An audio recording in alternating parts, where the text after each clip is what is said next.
Good evening, Professor. Good evening, everyone. We're going to continue the chapter 9 and try to explain the whole of styles in texts and their characteristics. But before we talk about the characteristics of styles, we need to talk about some implications that were saw in chapters 2, 3, and 4 and link that concept to language and even corporal language. Okay, such as we saw in chapter 2, agency concerns the casual power of an object which can or cannot be effective or manifest, but which are operative and define the nature of that object. But it just occurs with the nature of the event and your use in social practices.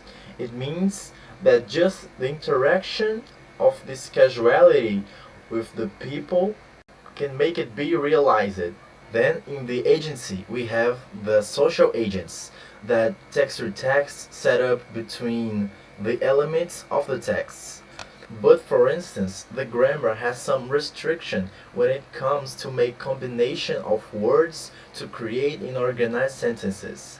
And this relationship between them are established by the agents. Social agents can give with the casual powers some meaning to these disorganized words to create some expressions in other words.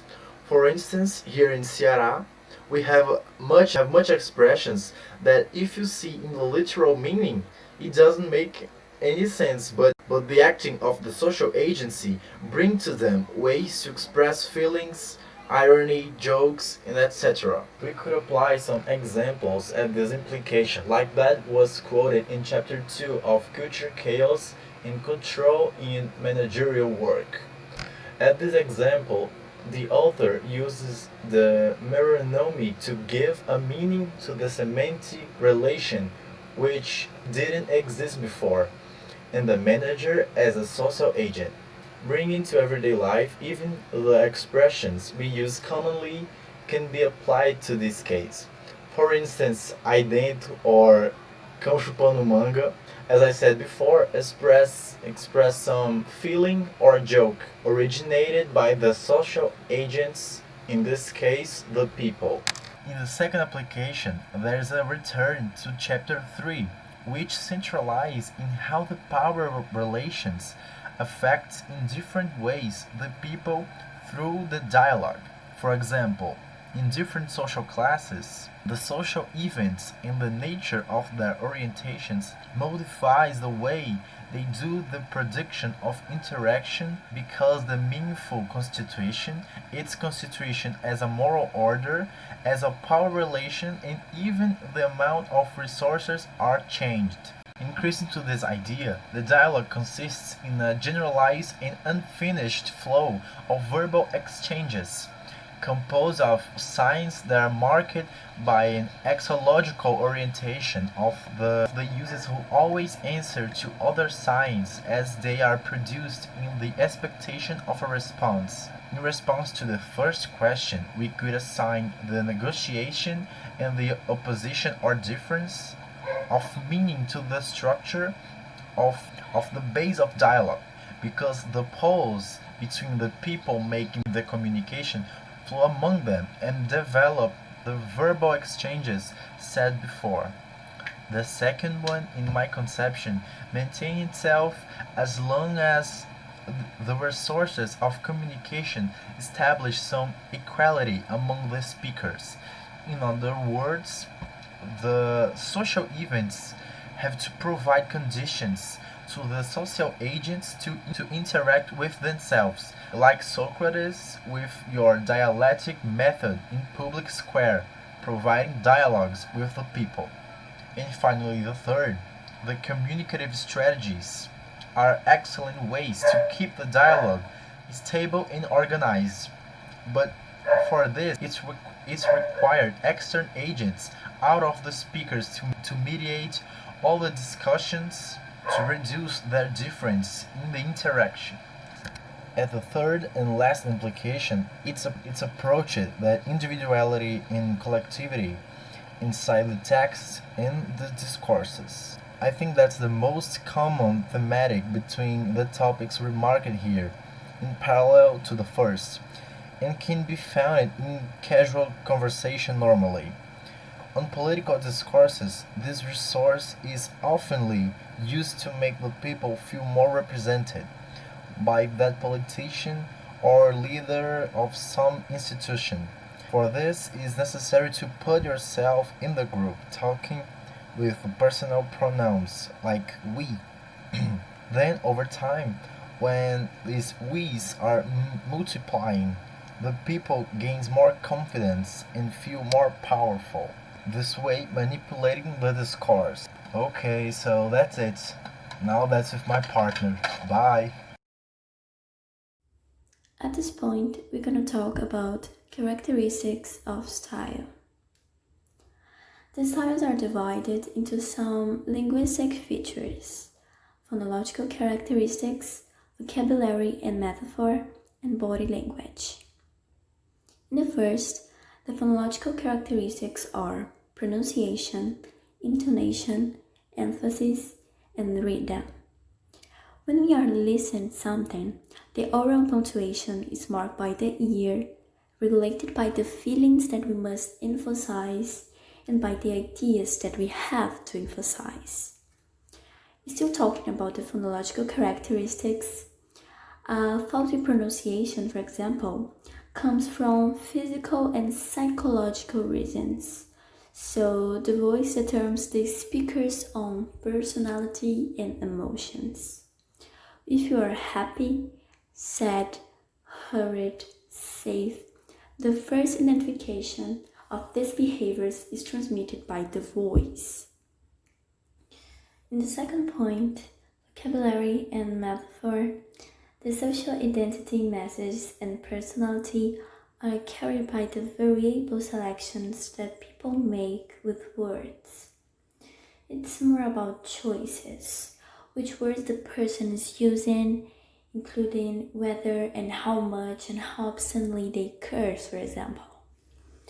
According to a study published by the Journal of Language and Social Psychology, people feel more empathy for politicians who allow themselves to say some full expressions in their speech. This is because the insults are emotional and give the candidate an air of informality and closeness to the people. But we don't know what to extent cursing can emphasize with voters or scandalize them. So this aspect is kind of insecure and kind of unclear to be used. So now we want to show you guys some video that talks about this theme. Politicians seem to be swearing more than ever. They call it a skinny budget. I call it a shitty budget. If we are not helping people, we should go the home. And of course, on the other side of the aisle, there's the president himself. I'm gonna bomb the shit out of them. It's true. I don't care. Usually, political speech is designed to win over as many voters as possible. So why risk using language that some might find offensive? It could be because research shows that swearing can persuade everyone from voters to your coworkers. So does cursing make you more likable?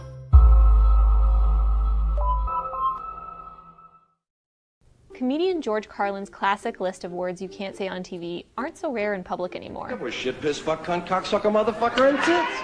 Recently published books are dozens of times more likely to include Carlin's list than they were in the 1950s. Part of the appeal of swear words is that they make you sound like you're using a secret code language. The psychological concept for this is covert prestige.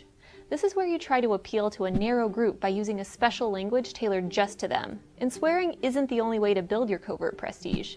It's also why politicians who visit the South start to sound folksier all of a sudden. I'm aware I may not be the youngest candidate in this race, but I have one big advantage. I've been coloring my hair for years. President Trump, a billionaire from Manhattan, has a long history of cultivating covert prestige with voters who blame their economic hardships on other countries. Listen, you motherfuckers, we're gonna tax you 25%. But research suggests this trick is not just for politicians. As long as your workplace isn't too buttoned up and you're not attacking anyone, taboo words can help win over your colleagues. In a study published last year, dozens of lawyers, doctors, and executives told researchers they use swearing to get attention or convey urgency, and to develop friendships. Women use swearing to demonstrate their assertiveness in male-dominated offices or to earn respect from their male colleagues. This works in blue-collar settings too. A study of a soap factory in New Zealand found that workers' F-bombs were a way to say, essentially, "I know you so well, I can be rude to you." When people are trying to be persuasive, swearing can help them drive their point home. One study of Italians found that when fictional political candidates swore in a blog post, voters liked them more because they were seen as more informal. Past studies also showed that saying damn in a speech about college tuition made the speaker seem more persuasive. But there's also some emerging evidence that Americans may be reaching their fill of locker room talk. A recent poll showed that 79% of Americans say the 2016 election was uncivil, and more than 70% of both Trump and Clinton voters say incivility has risen to crisis levels. So even though profanity can be a powerful tool to connect with people and spice up your speech, like any good seasoning, it can start to lose its effect when there's way too much of it. So styles also involves an interaction between language and body language. The American psychologist Albert Mirabel, in his book Silent Messages, informs that just 7% of what we communicate is represented by words. Yes, just 7%, because the other presentation is 38% by vocal qualities and 55% by the body.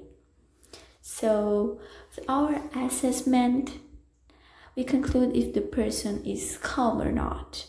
We classify him or her nice, interesting, pleasant. And we capture your gestures, your look, your body movements, and check if there is a congruence between your body expression and what you say. And this is really important. So I'll give you guys an example. A seller who maintains constant eye contact is able to convey much more confidence and security to the customers than one who doesn't look people in the eyes, even if they are both speaking exactly the same words. All this because the second one is demonstrated some concealment, and concealment makes people uncomfortable. Now you guys will watch some interview about body language by CNN. Language. Absolutely. What does some of it say just in general? Actually, what you're looking for is synchronicity between what the person is saying with their words and what their gestures and facial expressions and voice, paralanguage, do. Is there a match? And that makes us trust the person, feel they're sincere in their speaking. Watching this whole tapes many, many times over the last few days, it's very stiff. It looks like he has a rod all the way up his back, and he leans forward like this, automaton, instead of doing what Clinton or Obama do, which is almost a symbolic embrace as they come up to people, and they also step forward towards the person that they're shaking hands with. And Romney, in this case, is don't get cooties, no, stay away, stay away. Only handshake, much more stiff. Okay. It was the best speech he's ever given. He finally had some true emotional moments, specifically when he was talking about his parents and his father giving his mother the rose. That was absolutely beautiful. And he had a little bit more movement, few more gestures. Didn't use his hands very much, though. What was so exasperating is that he would say something where a gesture should come naturally, like, we want to build America. See, my hands just naturally went to do that. And he went, we want to build America. Or we need to fight for our freedom. Instead of, we need to fight for our freedom. He needs to spend some time with Jennifer Granholm. Absolutely. So he looks more genuine and shows some feeling and emotion. And what about the president? The president had beautiful gestures. He did one quite a bit that I loved because it was all about he would bring his fist together and bring it towards his heart, calling on the audience that we need to fight together, and I feel this in my heart. Absolutely. Body language is highly symbolic. It goes to the limbic brain, so it imprints there in the audience as they're listening and watching the message. I absolutely love this. She's so excited. Body language that comes up above the waist like that is all about joy and victory. So she's definitely saying over and over again with her gestures, I believe we have victory, that we are going to win. She's so confident, and her voice also matches up and aligns with that message as well. So amazing. Big smiles. Actually, what's also interesting, you see her pointing her finger quite a bit. Very unusual for a female to do. Typically an indication of great confidence and security in the message as well. What do you see there? Does it look sincere? It looks sincere. What I love, just before this, Clinton actually bowed down as he approached Obama to say, I know you're more powerful. I'm giving the power over to you. I thought that was a really wonderful and interesting choice, because typically that hug, even right now, Clinton's doing this, is saying, I'm a little bit superior to you. But the first message was, I'm bowing down, but I'm still a little bit superior to you. The very close book in the body language feature shows us an example of Tony Blair's identity as a politician in the whole chapter 9, and says that body language is partly a question of his facial expressions, his gestures, his posture, and so on, as well as your hairstyle and clothes. So the appearance matter too. With these characteristics, it's possible to recognize the dialectical nature of the relationship between discourse and the non-discursive word. The last internalize the first. And all these aspects and features make up the styles. Thank you everyone for watching our presentation. This is the end, and we hope you enjoyed it.